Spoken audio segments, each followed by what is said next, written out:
இந்த அம்மாவை பார்த்து முழங்கால் படியிடு, அந்த கிணத்துக்கு பின்னால் உட்காந்து மனம் திரும்பி உன் பாவத்தெல்லாம் அறிக்கை செய்து அறிக்கையிடு அப்படின்னு சொன்னாரா?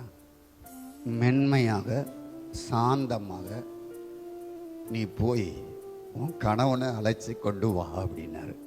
சாப்பிட்டா பேசுறாரு.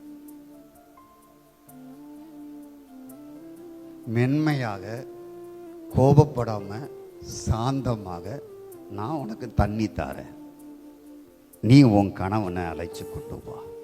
அப்போ ஒரு மோசமான ஒரு பெண் என்று அறிந்து நேருக்கு நேராக நின்று கூலா பிரச்சனையை ஒன்றும் இல்லாதபடி அப்படியே அணுகுகிறார். நமக்கு சூடு மண்டையில் ஏறிடும்.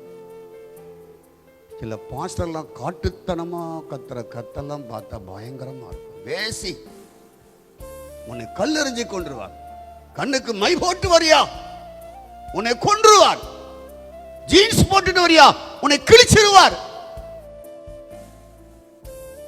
நீ போய் இயேசுநாதர்கிட்ட போய் பாடம் படி. இந்த அம்மாட்ட ஏதாவது டென்ஷன் ஆனாரா? கூலா பேசுறார், ஒன்றும் இல்லாதபடி பேசுறார். கிரைஸ்ட் மைண்ட் நமக்கு வேணும். இல்லாவிட்டால் இந்த யூடியூப்ல விழுந்து போனவங்கள கழுவி கழுவி ஊத்துறாங்க பார்த்தீங்களா, அதெல்லாம் டெவில் மைண்ட். விழுந்து போனவங்கள தப்பு பண்ணவங்கள கழுவி கழுவி ஊத்துறாங்க பார்த்தீங்களா. வேற யாரா ஊத்திட்டு போட்டோம், இவனே ஊத்துறான் பார்த்தீங்களா.